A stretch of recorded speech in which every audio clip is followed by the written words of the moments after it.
believe in being bold, and I believe in having fun. People move too slow. What's your mindset when it comes to thinking like expansive and big and the potential that's out there? I actually criticize myself for not thinking big enough. I just think that like huge successes are normal in my life. And I believe I can do pretty much anything I want. I know that the process is real. What's your mentality when it comes to writing and thinking in headlines? We're all persuading people to do things. And I think that it's like the most important skill set on earth. I like to box now. So I go to like boxing, we'll fight. And like there's times in the morning that I get my ass kicked. It's like this business decision or this career related decision, that's nothing. I just got my ass kicked and I'm all right. And that's kind of like a really freeing feeling. You really got to like your shit. You got to like doing it. The key to getting a badass job or to creating something cool is to be a fucking animal.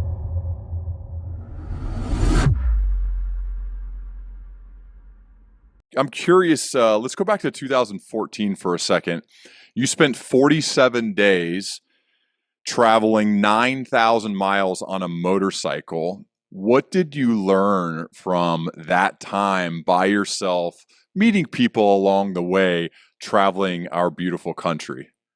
I was 24 and single, just to give you some context. I had just sold a business and I was like 1 year sober. So I was like celebrating a bunch of interesting things. I met that meeting women on Tinder is awesome when you're riding your motorcycle across the country because you've got the best story to tell and be an entertaining date. I learned that I'm from the Midwest. I lived in the South. And then at that moment, I was living in San Francisco. And a lot of people in big cities stereotype the Midwest or the South as like rednecks, but all cities are the same, all suburbs are the same, all rural areas of America are basically the same. Like it's really weird. You'll hear like people in like Northern California in the country have a Southern accent. It's like, so like we're all like pretty similar, which is shocking. I learned that you don't really need a lot to make you happy. I basically had a little dirt bike and a book bag and I was like, I don't need anything else.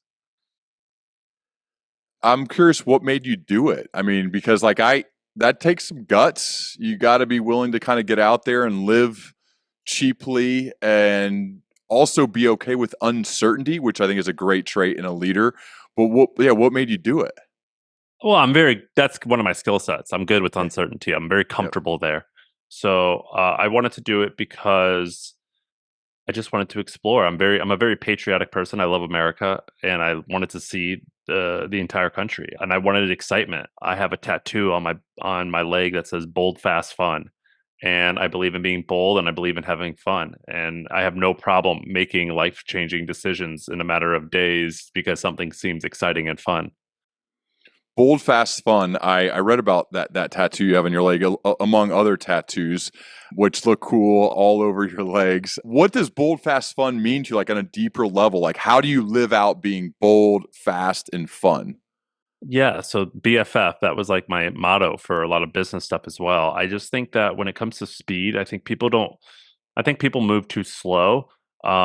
Particularly in business, but also being indecisive in life. And so I'm a firm believer of when I find an option that is at least good enough, I just 100% commit to it as opposed to thinking of all the alternatives. So I don't spend too much time like debating certain things because I believe in speed. I think that having a poor plan executed is a lot better than having an amazing plan unexecuted. And I believe in momentum. And so I always try to move and act really quickly. I got other tattoos that say act now. I'm a big fan of action.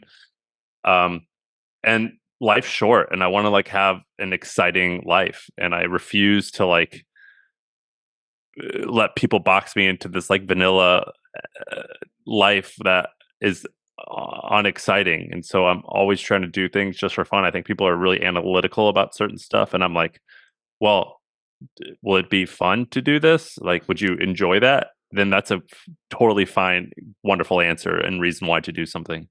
I also view you, correct me if I'm wrong, as somebody who thinks really big. And I don't make that assumption about all people. In fact, I think most people don't think big enough. We are okay with mediocrity. We're okay with being average. We're okay with just enough, as opposed to thinking bigger about whether it's our ourselves, our own personal growth, and what we're capable of, or the companies we're building, or the peers that we're with. And I like being around people that push the edges of how big they're willing to think.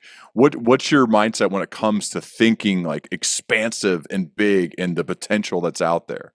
I don't think I actually think that big. I actually criticize myself for not thinking big enough. I think that, but what I am good at is understanding that everything I see and everything that's surrounding me, whether it's a really big building, a beautiful piece of art, a huge company, some law created, I've been very fortunate that early in my career, I used to have this event called HustleCon, and I ended up selling the company that owned HustleCon for like tens of millions of dollars.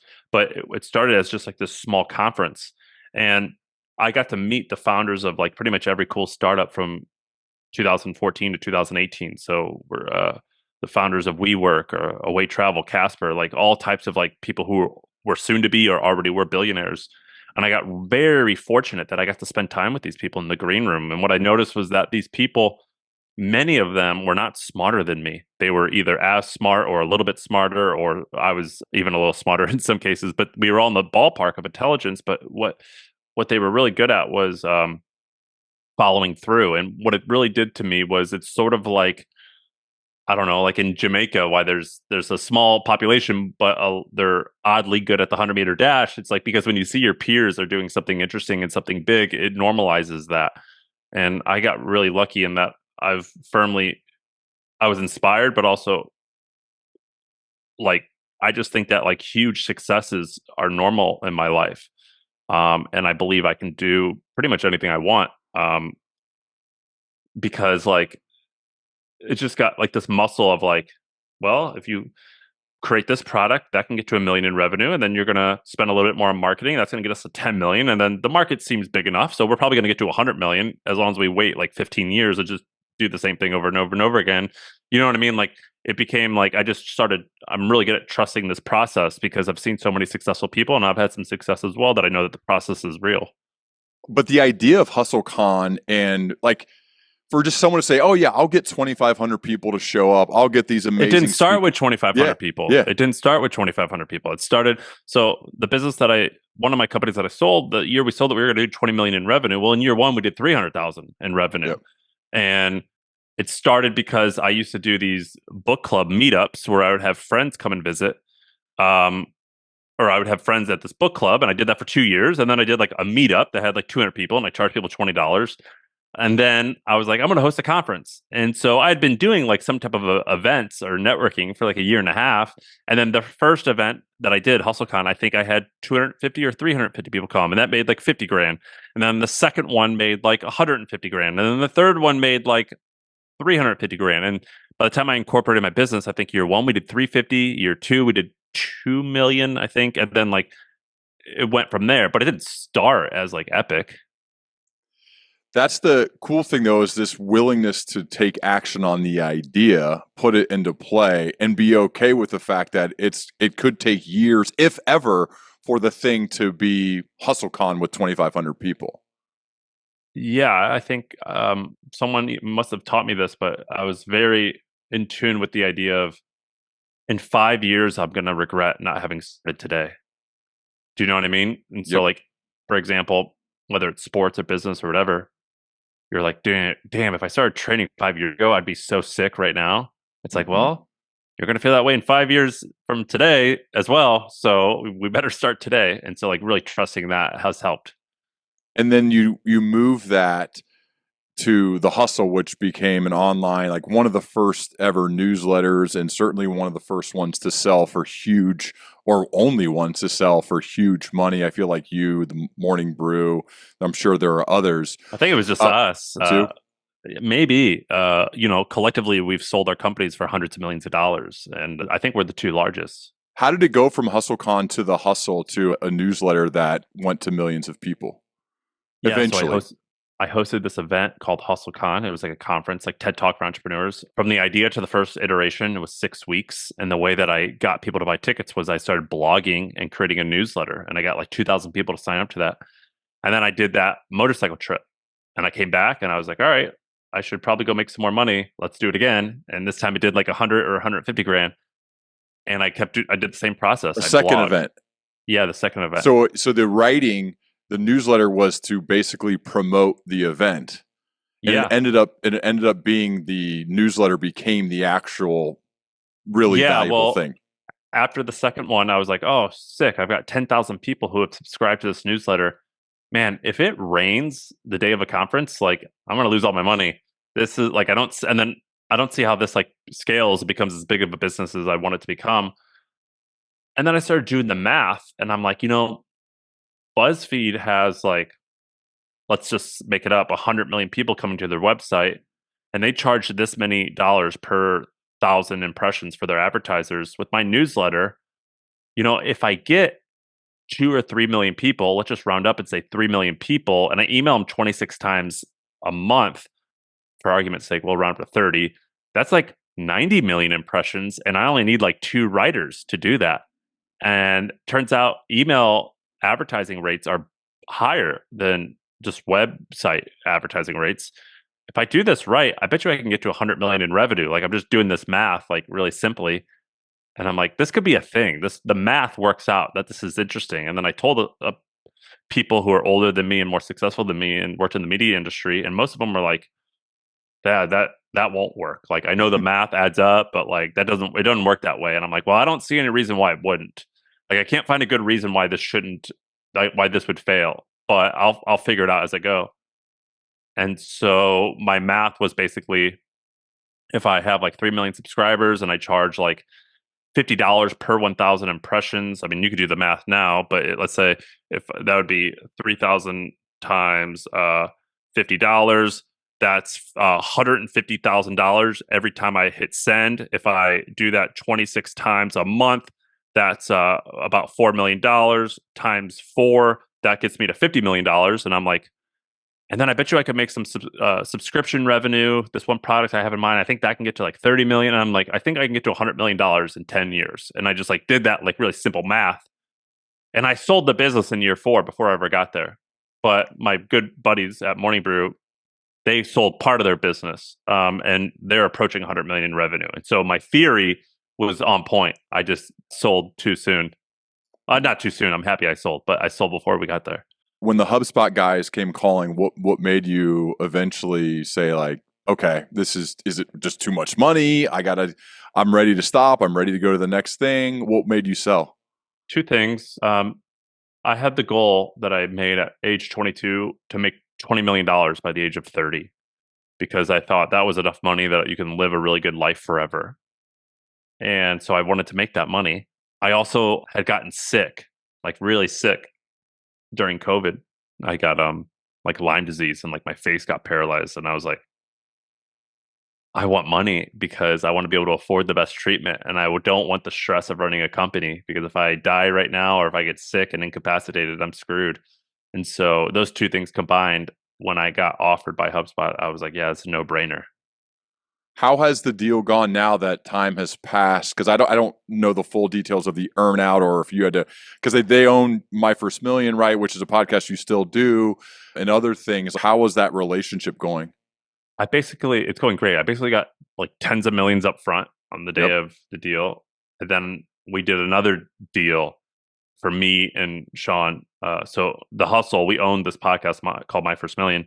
We did another deal to continue hosting the podcast, and that was a performance-based deal. And the podcast has like exploded. And so it like pretty meaningfully changed the price. And it's been awesome. I think that HubSpot has continued to grow the Hustle. They make a whole lot of money off of it, I believe. I don't have any insider information, but I believe they make a whole lot of money off of it. And so they're happy and I'm happy, and we still have a great relationship. It's a win-win. That's the best one. But let's go back even a little bit before that, because I think you asked me before we connected to remind you how we met, and we met because I sent you a cold email. This is what I've been doing for 15 years, and it's a part of who I am, and I know it's definitely a part of who you are. So I want to focus on the importance of this skill, and I believe it's a skill that we all can develop, of being willing to reach out cold to people. And I think one of them from your earlier days was to the founders of Airbnb, I Yeah. believe, where you're willing just to send a cold email to say, I could solve a problem, I believe. Can you one, talk about the importance of sending cold emails as well as that specific story with Airbnb? Yeah. By the way, it's like three parts. So I think that you said you have some bunch of young listeners. Yeah. So it's one, cold email people. Two, provide value to them, Yeah. or like tell them such an interesting story that they want to follow along. And number three, follow up a ton of times, like 10 or 20 times, or follow up or die. Like you always follow up. And so when I was 20, I had heard about this company. At the time, it was called Air Bed and Breakfast. And in college, I had a hot dog stand. That was my first business. And then on nights and weekends, I created like a little ecom website that was doing okay. And I was like, man, the internet is like way better than being outside when it's 100 degrees. And I'd heard about Air Bed and Breakfast, and I'm like, this concept's amazing. And I'd heard about them when they first launched, and then like a year or two passed, and they probably at this point had 200 employees. So I cold emailed the founders, and I was like, I have this cool tool that I use called Reportive, and I've hacked it to do X, Y, and Z. I think you guys could use that, and it could help your company. And the founder was like, yeah, whatever, but that's cool. Like, I don't, he like was just impressed that had the initiative. And so he was Mhm. like, he passed me up to someone on their team, and they were like, uh,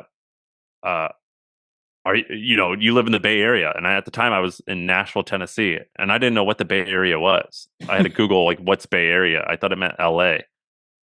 And I was like, yeah, yeah, I'm here. And he's like, cool, come to my office on Monday. I was like, great, see you soon. And so I basically had to get a flight. And it was like one of the first times I've ever even been on a plane. And I like flew to San Francisco and I got a job interview with him. And I eventually got hired.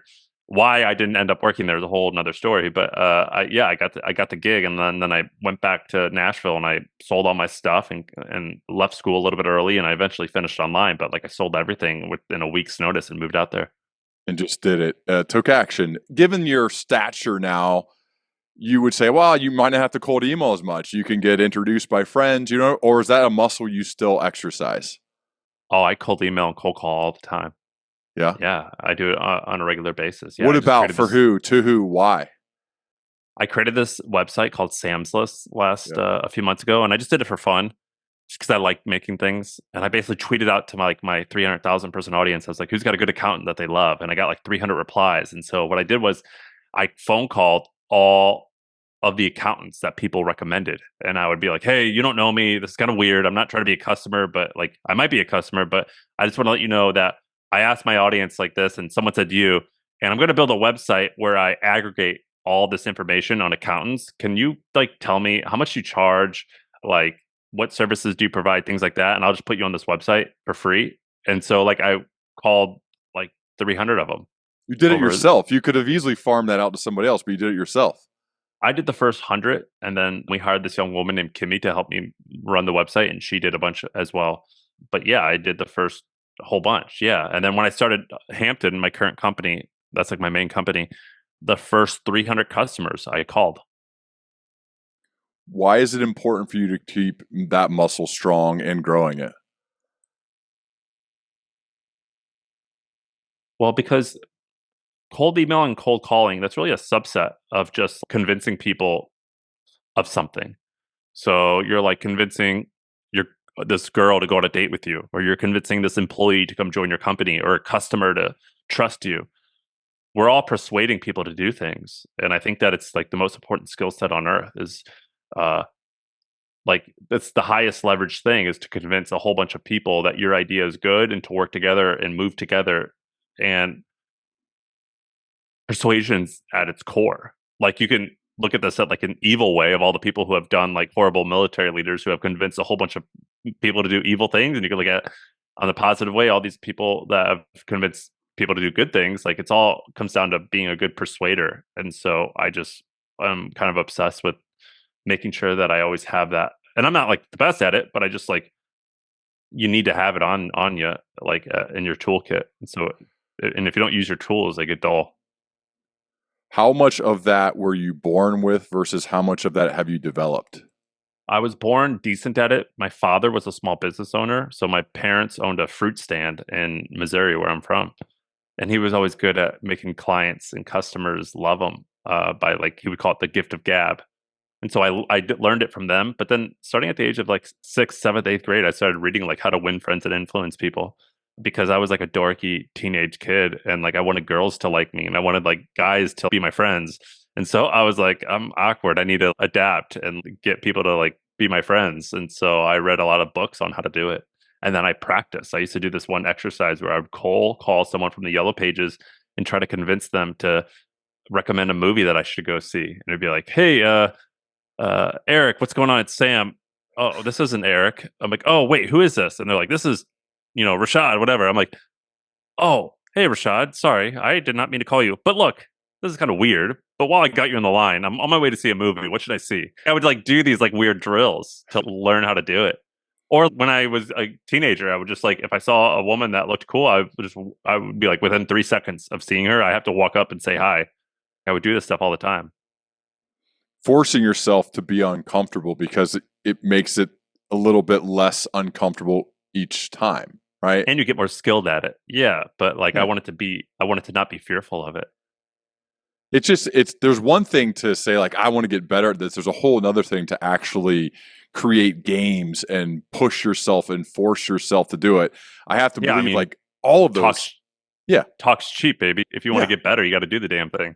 Yeah, exactly. You also were very fast, competitive collegiate Division I runner. You know, now the Olympics are happening. Now this is an evergreen conversation, but still real time with these distance runners are insane to watch, or middle distance runners. So I'm sure you got to be getting juiced up watching them. But I watched your YouTube videos of how well you ran. I'm curious what you learned from your time as an athlete that has helped you as a leader as well as a business owner and entrepreneur.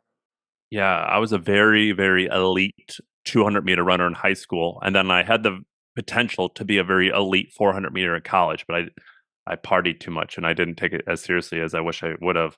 But I ran for a long time, and I would run sometimes in front of tens of thousands of people. You know, no one cares about track, but every once in a while there'd be a big meet where there'd be a lot of people.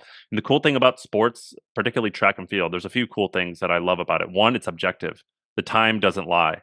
Same with business. Like the numbers don't lie. And it was really cool to have to face the reality of like you is or you ain't. Like, you ran the time to win or you did not. Like there is no politics, and putting that pressure on you is pretty awesome. I also loved I kind of wish I had more team sport experience, but I love the fact that with individual sports there's no one to rely on. It's just you, and you're out by yourself, and I kind of like that pressure. And then the last thing was what's cool about or interesting about fitness sports. A lot of times people think that the better you are, you feel less pain. You feel the same pain every time. And so before a 400-meter race or an 800-meter race, you're at the starting line and you're like, in 30 seconds, I'm going to be really in a lot of pain, so much pain that like, I'm going to want to throw up and potentially quit, or I'm going to question what the hell I'm doing with my life. And I'm going to do it anyway. And I love that idea of like kind of being a man and saying, this is going to really stink. And I'm going to do it anyway. Same thing with business and a bunch of other things where it's like, this is going to be hard and we're going to do it anyway. And I really loved that muscle. Doing hard things on a consistent, regular basis, I think is a key to life, man. And now you as a dad, I think about this as a dad because of, and I got it from playing sports, namely football, of you have these 270-pound guys who are probably about as fast as I am coming after me on every single play. Like, why do you do that? Why do you do that? I'm like, I love the feeling of being able to compete and to test yourself on a daily basis.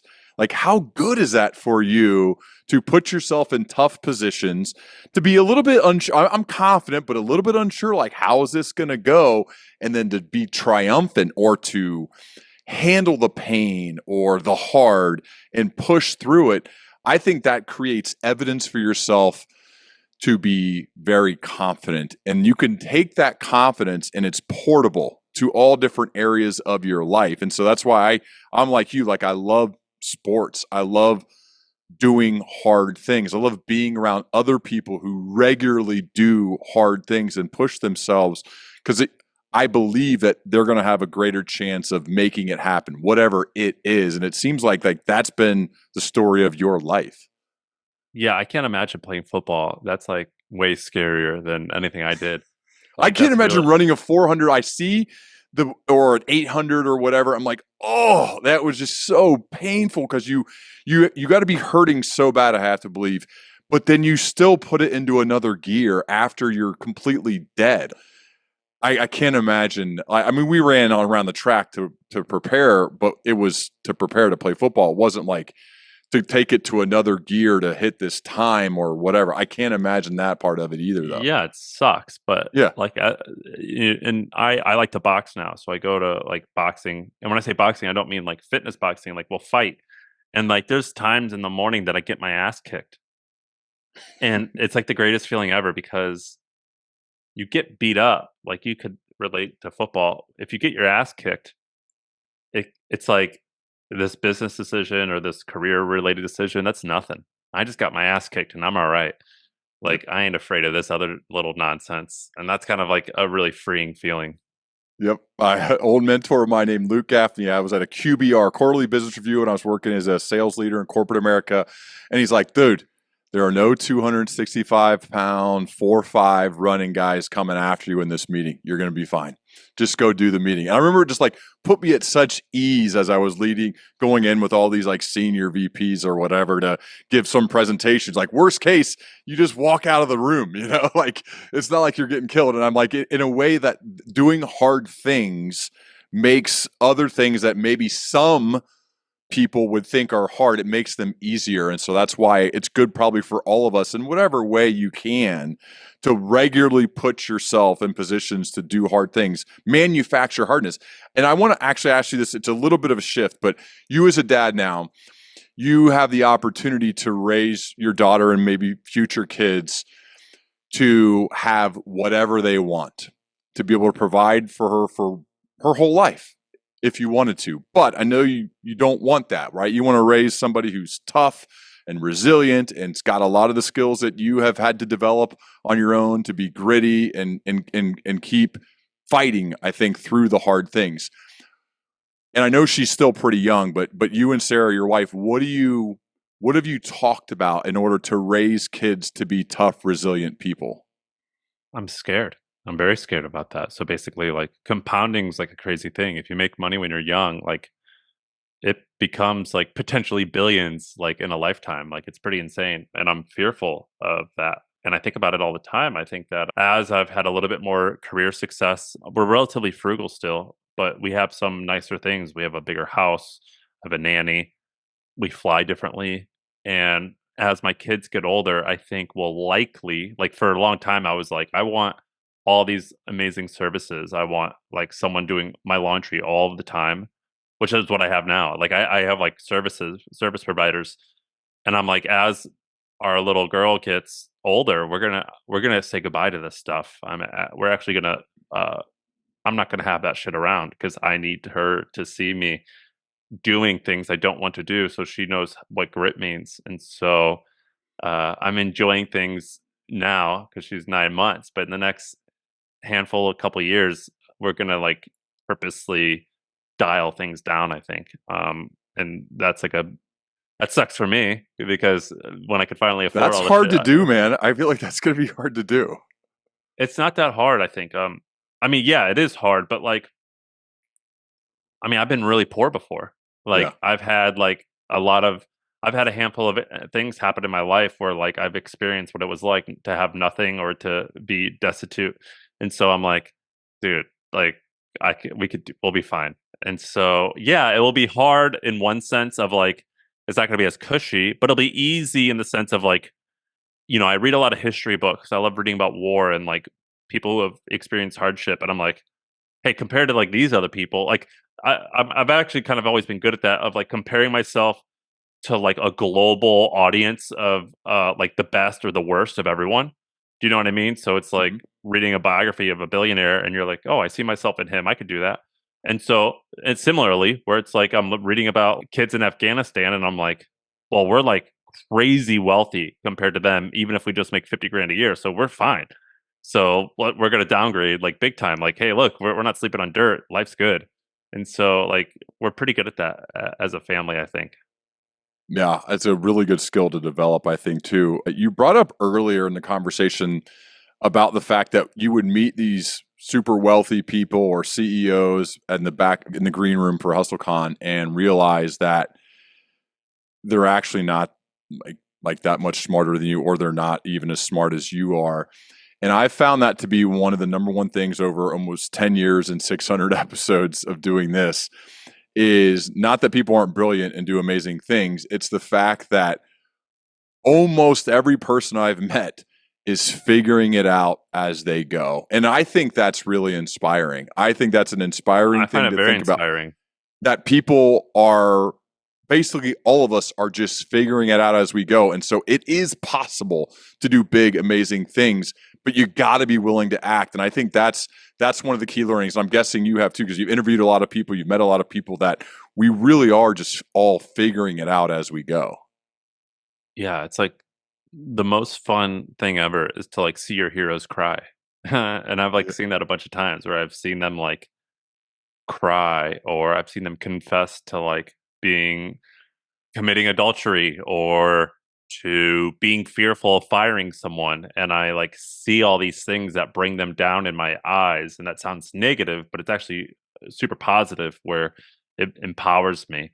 And I think that it makes it normalized that it's cool to do great things, and it's normal to suck at many other things, but I could still be great in general. Yep. Now that you've built multiple businesses and are currently building multiple businesses, you have to make hiring decisions. And I think this is one of the most important things that leaders do, is choosing the people that they're going to surround themselves with, they're going to work with. I'm curious, Sam, when you think about, let's say you're hiring for a leadership role like to run Hampton, for example, right? Because you hired somebody to do that, or senior leadership roles as that company grows. What are you looking for in a leader? Like what are some of the must-haves you're saying, yeah, they got to have this, this, and this in order for me to want to hire them to be a leader at my company? I tend to like freaks or weirdos. Like I think of myself as kind of quirky and weird, and I like people who were the others growing up. I really like that type of personality. And another way to put it is I like people who are passionate, like about their hobbies. And so when I interview people, I like to ask them. I call it the bottom fourth of the resume. So for example, let's just say you went to a 4-year university and you majored in philosophy.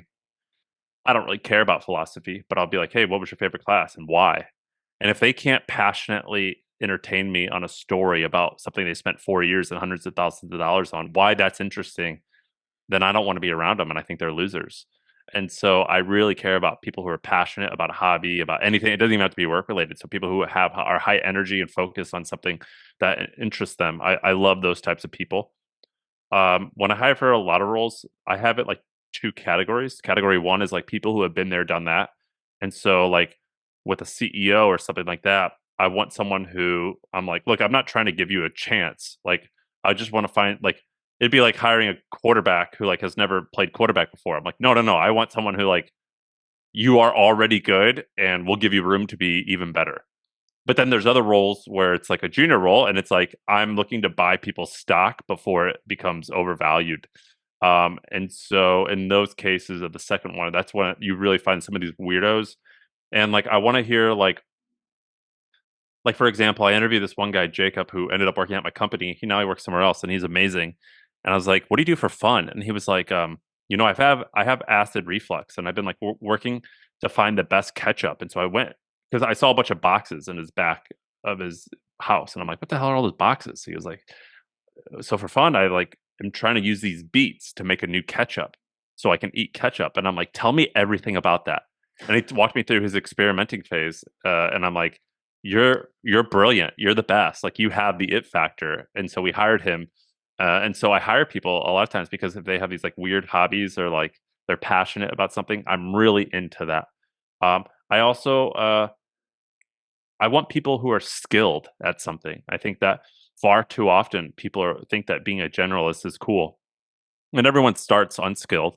But people who you have to have a little bit of a promising ability to be skilled because you're being intentional about getting better at something. So I care about people who are skilled. I think far too many people fall back on the generalist mentality, and I think that's bullshit. I think you have to be highly skilled at something. I know it probably depends on the role, but how important is them being an effective writer slash communicator? Dude, it's like the most important thing ever to me. So a lot of people think because of the way I talk on podcasts that I'm like a bro or whatever.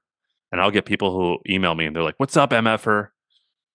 And there'll be like typos in their email. And I'm like, not a chance. Don't ever talk to me again.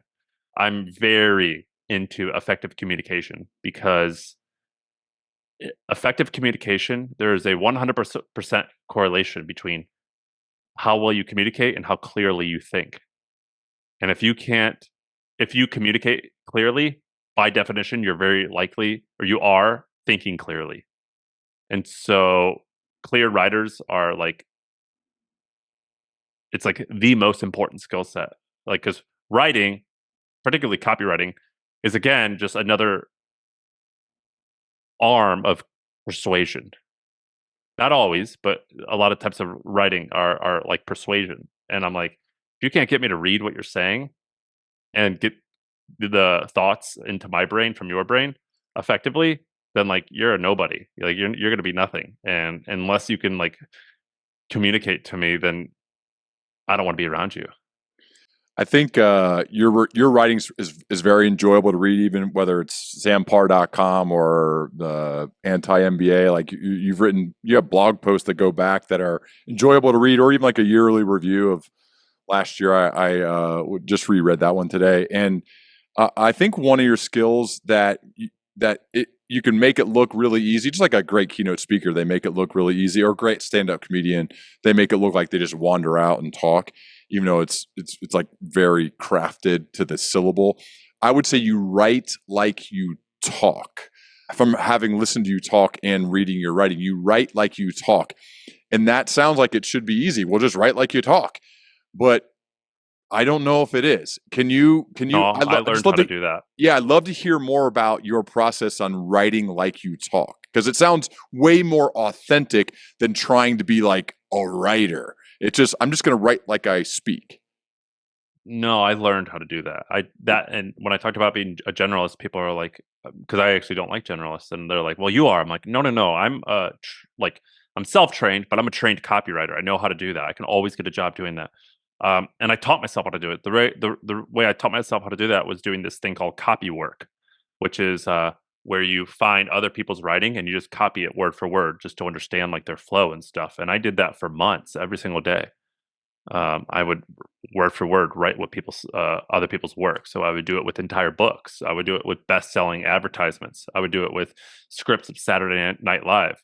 And so, in the same way that you learn guitar, you play other people's music for a long time, and then you're like, "Oh, I like this. I like this. I like this," and I'm going to combine all of that to make my own flavor. That's what I did with my writing. So I just copied other people for a long time, and then in copying other people, were like, "Oh, this the way he phrases, that's very authentic to me. I would use that, and same with this person, this person, this person. I'm going to combine all of it to make my own thing."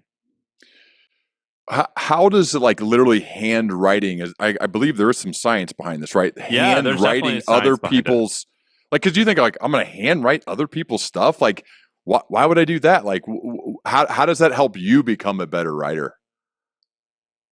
Well, if I said, "Hey, to learn how to play piano, here's like you've never played piano before, but write me a song." It's like impossible. You know what I mean? Like it's really hard. Uh, like I've tried to learn how to play piano. If you told me like we're gonna learn by you writing a song, I'd be like, dude, can you like teach me how to do chords first? Can I like learn Happy Birthday and then like this other band and this other band so I could just like see how they do it? And when I was a kid, I used to play drums, and the way you learn was I would just put headphones in and I would play with Green Day all the time, and be like, oh, cool, he does this fill all the time here. Like I get it. Or like, oh, you see how he like hits the cymbals twice here? Like that adds this really cool like bit of emotion. Like I feel kind of cool. It's the same exact way with writing. And so a lot of people think, oh, that's ridiculous. Why would you copy other people's work? And I explain it with music, and they're like, well, that makes perfect sense, actually. And so, and there is science behind it. I don't know all the science, but there's been like large sample size studies where they like teach people this way, and it is effective. It's very effective. I heard you talking with David Perell about this. Good buddies with David. I love his work too. And you talked about writing in headlines and thinking in headlines. And I think from a leadership perspective, this is important because you got to say things that are memorable. You're at a town hall leading 1,000 people. It's got to be memorable. It's got to be sticky. It's got to be entertaining. Like it's got to be motivational and inspirational. So I think leaders need to think about this. What's your mentality when it comes to writing and thinking in headlines to be clear and to help people remember it and take action based on what you're saying? Yeah, look, like we're inundated with new data like all the time. And the only way to make people or make anything you're thinking stick, whether it's in a leadership perspective at your company or writing, you need bite-sized memorable phrases. And there's a lot of examples of this, of like great advertisements where you like only remember like you like don't remember a lot of it, but you remember just 5 words and boom, that stuck. Like I got it.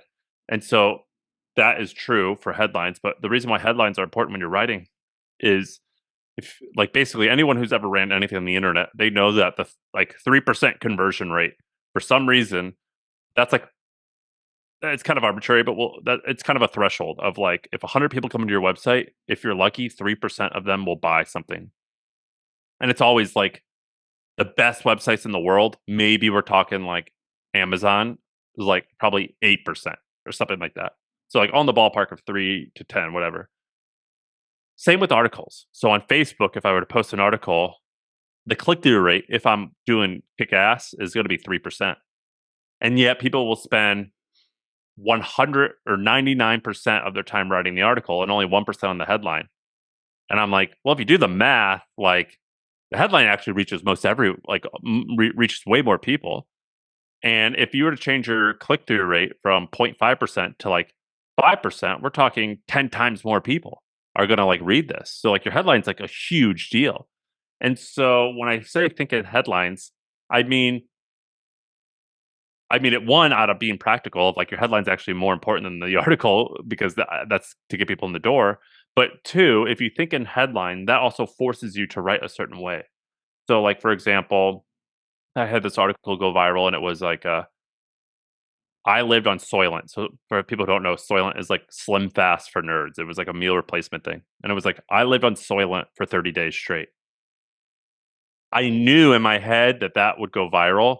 And so I made the article to fit within that context. And so when you think in headlines, you think, what can I create that can fit within a headline? Which is, like I said, practical, but also gives you a really good framework to like, because any good content or good email or good speech or good anything, you need guardrails to like to stay within. And finding those guardrails is hard. That's why I did copy work, because I was using someone else's work. I didn't have to make my own guardrails. When you have that guardrails, that's where art is made, when you like have this little box to stick with inside of. Do you know what I mean? Yeah. I mean, that's why I think it applies so much to outside of just the world of writers or copywriting, but it applies to people who are leading teams, leading companies, is because the communication element, that part, like, I don't know if you well, probably yeah, don't, look, like think of all these famous speeches. yeah, I have a dream.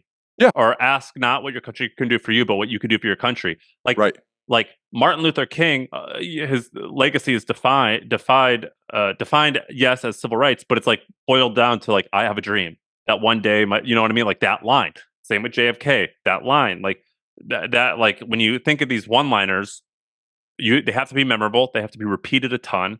And same at leadership, at your company. Like you want your company to behave a certain way, you got to repeat the same shit all the time. You got to make it memorable. yep. One of our, I think, mutual guests from our podcast is one of the best in the world. That's currently Scott Galloway. Like he has so many memorable turn of phrase sayings. And I heard you and Sean talking to him, and it's same feeling I got like talking to him a few times of like, how does this guy have so many memorable sayings? And it's like a lot of practice, a lot of reading, a lot of writing, a lot of preparation. Very smart. But I think that is why somebody pays you 150 grand to go give a speech, or why somebody would pay you to consult, or why somebody would pay you to be the CEO of a company, is because you've really worked on thinking in headlines, writing, speaking, communicating. That's what moves people. And Scott's good at it so often. For example, he was like, I work out so I can kill and eat everyone in the room or to be able to outrun them. And I'm Yeah. like, yeah, that's mine now. I'm stealing that one. He like has these like beautiful phrases that I freaking love. He's very talented at Yeah, that. And he's sweat more than you watch other people sweat. I was like, oh yeah, I should be working out more than watching some game on TV. I was like, oh, and that leads to the eat and kill everybody and be able to take over a room or whatever. yeah, But he'll say you should be signing the front of checks, not the backs of them, meaning you should give more money. And I'm like, yeah, that's a great line. I love that. Like he just has lines. He's very good at it. He's a I think wordsmith for sure. I know it's something for all of us to think about of from a communication perspective. Hey, there was a cool post online that you and your I believe co-founder of Hampton, that I like that you were very clear on what you both wanted going Oh into it. yeah. And you posted this, and I was like, oh, okay, what Sam wants, and like a certain amount of net worth in 7 years. You talked about fame and influence. You talked about freedom, right? You talked about what that could provide you. And I think this idea of documenting what you want, it has two purposes. One, it helps you get very clear on like, what am I trying to do? What am I trying to accomplish? And then if you are going to work with a partner or with anybody else, it makes sure that they have vivid clarity of where you're coming from. You have clarity of where they're coming from. So you're on the same page. And so I'd like to hear more. I think it was his name's Joe, right? That Yeah, you Joe and guys I did kind that. wrote each other like, this is what we want, this is what we're all about, this is what we're striving for, and how that's benefited you. I originally did it with my wife. So like Really? when my wife and I were dating, we got to the conversation of Same like type of template, or is it different? it was similar. So we got to dating, and like when it was getting serious, we were like, "Hey, I think like I would like this to end in marriage and a family. Would you?" And she was like, "Yeah." And I was like, "That's wonderful. Let's like do you want to like do an exercise where we like write down like tell me what do you want in 5, 10, 20 years, and it's okay if it changes, but like tell me what you want and I'll tell you what I want and what values we stand for." And when we say what I want, it was like, how many kids do you want? Like, where do you want to live? What type of lifestyle do you want? And in order to have that lifestyle, how much money do you think that we need to make? And like, what jobs, like not necessarily careers, but like, like for example, it could be like, well, so maybe I'll be the one who earns the money and you could be the one who like supports us in this other way. But like we basically mapped out, we're like, tell me all of your wants and dreams now and what you stand for and what you are willing to sacrifice and what you're unwilling to sacrifice. And I'll do the same. And as long as there's mostly overlap and we're willing to compromise on the things where we maybe don't align on, sounds like we're good. Like this, like we're aligned. And I did it with my wife, and it was like really helpful. And then now I do it with Joe's my only business partner, but we did the same thing where it was like, hey, so it's this business that we are kind of tinkering with. It might have some legs. You know, what type of outcome would you want to have? Would you want to sell this company? Would you want to own it forever? Do you want your family to work here? Do you not want them to work here? Do you want to have lots of employees or not lots of employees? How many hours a week do you want to work? What type of vacation would you like to have? What would your net worth? What would you like the outcome to be in 5 or 10 years? And we outlined this, and we mostly overlapped on everything. And the things that we didn't overlap on, uh, it was like, well, is this a deal breaker for you? No. All right, cool. This other thing that you said you want, I don't want to do that, but I'm cool going along with it if it makes you happy. And so this way, like, there's no surprises. And of course, we maybe will change, but it's important to be intentional, I think. Yeah, I think with any relationship, communication, clarity, and understanding of the desires and wants of each other is critical. And you see problems arise when people aren't good at this. So that's why I want to highlight it. I actually wanted to drill down on one of them if you're Like, cool. here's an Yeah, example. Yeah, well, you drew down, but I'll give you one example first. Like, yeah, for example, what I said was like, I don't want to do this right now, but once my kid gets a little bit older, I want to take the summer off. I don't want to yeah. work in the summertime. And he was like, yeah, I want to work all the time because I love it. But I'm okay if you want to take the summer off. And then this way, I want to take the summer off, I'm fucking doing it because I Yeah. told you that's what I wanted. You're cool with it. And I know that you have my back and I have your back. I'm doing it and I'm going to be guilt free. And you're very So clear up front. Like you both are like, yeah, we're good. We're good. Here. I think yeah, that's critical for any relationship to go well. One of them you wrote about though was fame and influence. You said, I want a seat at the big boys table and for people to think I'm wonderful at my job. And then you wrote, I wanted it to be clear to Joe what my insecurities were. Being taken seriously as an entrepreneur, not just a content creator, was one of them. Can you go deeper there? What is that well, about? it's funny. It's changed. Now I don't care about fame at all anymore. I actually would Really? like to, I don't want any of it. If I could just disappear on the internet, I'd be fine with that. But Because that you didn't write that long ago, or did you? When did you write that initially? so a couple years ago, Okay. but but it's still rooted. What I wrote is still partially true. So I don't want fame, but I do like I didn't come from a lot. I came from Missouri, and like I live out here near New York, and I'm like I see all these big shots. I'm like in my head, I'm like I want them to take me seriously and to know that like I'm the real deal. I'm not just some dude on a podcast. And so I'm still like that is still true with me. Um, Now I don't care about like if I was never on a podcast ever again, I would be totally fine with that. So the fame thing is not true anymore. But the taken seriously by big dogs, I still feel a massive chip on my shoulder. Where it's like a guy from Missouri with nothing, and then like I relatively knocked it out the park by the time I was 30. But even still, I'm like, it's not enough. I made my money on a stupid newsletter. That's such a silly small idea. You know what I mean? Like I still have that like chip for sure of like So proving to you myself don't and think others. that will make the big dogs take you seriously? Like what would make them take you seriously? Well, that question is similar to the answer to that is similar to like how much money is enough. It's like whatever you say is probably not true because the answer is probably like it already is enough or like like they probably do take you seriously but like you know what I mean the answer is like it's a me problem not a them problem. um but I don't know, like it would be nice to have $1 billion outcome. Do you think that having $1 billion outcome would like how would that change things other than you fly private and do whatever you want? I already do whatever I want now. Right, that's what I'm So saying. So how would it change then? it wouldn't change at all. It's just that I have like an ego issue and I still have insecurities, and that's just something I'm trying to I have convinced myself to be true, even though I can logically say nothing will change. Like the only thing that will change with more money for me now is just how much I can give, I think. But just like sports, where it's like if you want to bench press 300 pounds and you finally hit it after 4 years of practice, you're not a different human being. You're a little bit different because you went through all the effort and you improved like your mindset a bit, but you're not a different person from 295 to 305.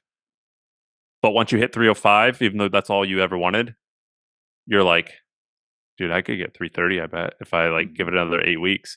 You know what I'm saying? And so that like competitiveness, like that scoreboard mentality, while I think it's unhealthy for a lot of things, and in many ways it's very unhealthy, it is what it is. Like it doesn't go away. Or at You least said it hasn't what do you gone mean away by from me. ego problem? Well, like it's never enough. You know what I mean? Like I'm not great enough. Like I need to build a legacy. I need to be all time. That's all rooted in your ego. Yep. And the fact is in 200 years, none of us are going to exist or be remembered.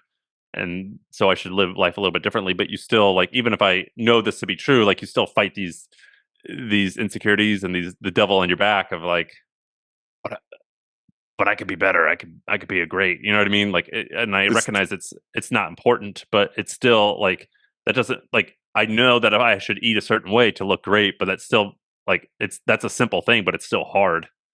it's just the balance is so fascinating to think about because you know some of the issues and some of the problems, but you also know that some of that is why you've become who you are and why Yeah, you've accomplished so much in a short period of time.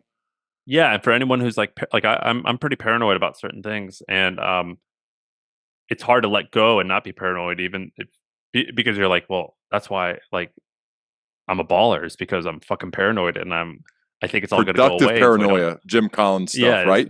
You, don't you think it's like I've the, never heard of that, but that's awesome. well, a But great by it is a choice. It is. I am a I live with productive paranoia, and I use that intentionally because of like whether it's before a keynote speech or a podcast or whatever, it will eat me up and spit me out. But I also know that it is very productive. That productive paranoia then could lead to excellence on the stage or on a podcast or writing a book. And so I try to be grateful for it, but also at times I'm like, oh God, like why can't I just relax?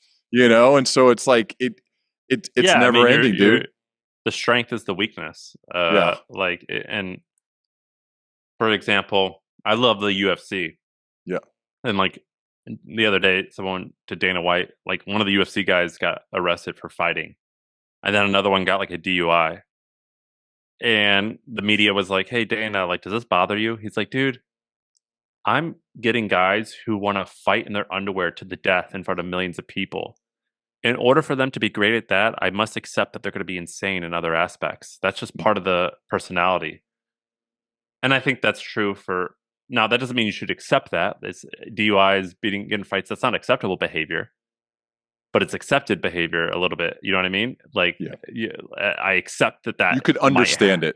You could Yeah. understand it. Like, Yeah. I expect that that might be part of the territory, and you Yeah, should football not. teammates like that. It was tough. You got to be good character guys and do the right thing. But these guys are maniacs on the Right. field, and sometimes they don't turn it off. And because we're humans and we're messy and we mess up and we make mistakes. Like so, it's like you got to have. We want to do the right thing and be good people, but we also know like we're maniacs out here, and sometimes like it spills over, and that's life. And by the way, Sam, I know you got a lot of young people listening. yeah, Like, I think the key to getting a badass job or to creating something cool is to be a fucking animal. yep. Uh, like that's like an animal is how I would describe the best people I've ever hired. They're animals, Say and more. nothing stops them, or they're insane a little bit. And when I use the word like freak and weirdos, that they're cousins to being an animal. Sometimes the best people that you hire, they're almost uncomfortable. You're uncomfortable a little bit being around them, and you're sometimes fearful. Like I have people who work for me, and I'm like, dude, you're like your belief in this thing is almost scary to me, and I love that. And you're pretty ruthless, and I love that. And being an animal is something I think you should dive into and like lean into. I love that. I was just going to ask you to close here. You've been around some of the highest performers in the world. You've interviewed them. You've hung out with them. You've been backstage with them. You've seen them at their highest and lowest. What have you found to be the commonalities among leaders who have sustained excellence over an extended period of time? You really got to like your shit. You got to like doing it. There's like a lot of passion versus what you're good at type of advice, and I don't know anything about that. But in order to do something for decades, you really got to enjoy it. You got to like get now. It's sort of like you could start a business selling tires, and you could not care about tires, but you just love like building an organization, or you love feeding your family, or you love hiring people and watching them develop. But you have to find joy in what you do if you're going to be pretty good. If you're going to be in the 1%, you got to really enjoy it, I think. And I think that's really important. I think that having endurance and being a cockroach and like surviving a nuclear bomb, like that type of mentality is a real competitive advantage. Willingness to do something for decades is like a huge competitive advantage. And you got to enjoy what you're doing in order to last that long. I would say that like the world in general wants to make people be vanilla. So like my wife went to an Ivy League school, and they were like, you got to go into finance and do this. And like everyone faces that. But the people who like do dope shit, whether that means a career wise or they're just like generally happy, you can't let that influence get to you. I think that far too many people get nervous about making a decision that's authentic to themselves to please people that they don't really give a shit about. And I would encourage like young people like to follow their gut a lot more and be willing to be different. Be a weirdo. Dude, this is awesome. I really appreciate it, man. Big fan of your work, and I would love to continue our dialogue as we both progress, dude. I appreciate you. And we'll have to do a mock combine. Mock combine. I don't know. You're in pretty good shape, man. I don't know. It might be tough to. What are you benching 225 now? You still getting like 16, 18 times? I did that last year. I can't do that today. No, No. I couldn't do 4, that today. 6, 40. Is that right? Yeah, it used to be a lot faster, but yeah, I ran a 4.6 this year. But 4.6 at this age, like that's super fast. That's fast when you're in college. It's all right. Yeah, like the fast twitch don't go away. I don't know. Like, I think it does for some people. Yeah, at least it doesn't go away. Like you got it, you're doing a little bit. But I have attributes. So like on a video game, like some of the athletic attributes, I've always been good at that. But then when it comes to like handling the ball or like running with the ball, I'm like the least coordinated person on earth. So like, you're fast, but you wouldn't have been a good receiver, though. You wouldn't have been a good receiver. I can jump high. I can jump far. I can lift heavy things. I can run fast. But then if you ask me to like catch a ball while I have a helmet on my head, I'm like, dude, this is like I'm just simply not athletic enough. What about basketball? No, it's all horrible. I can't do any of it. Like I could dunk a ball, but if you ask me to like dribble in between my legs, I'm like, dude, I can't do this. Wait, so, like, skateboarding? Skateboarding, no. I could do that, but like anything that involves like traditional sports, of like holding a ball, for some reason, on paper it looks like I should be good. I'm horrible at all of them. If we were to play basketball, it's embarrassing how bad I am. Huh. Funny. Interesting. All right. Yeah, we should record one in person and do a little combine. We could figure some stuff out. I'd have to throw a few ball sports in to make up for the other areas where I'd lose. It wouldn't even be close. You would absolutely destroy me. Okay. We'll figure it out. Awesome, though. I really appreciate it, man. Thank you so much. Thank you.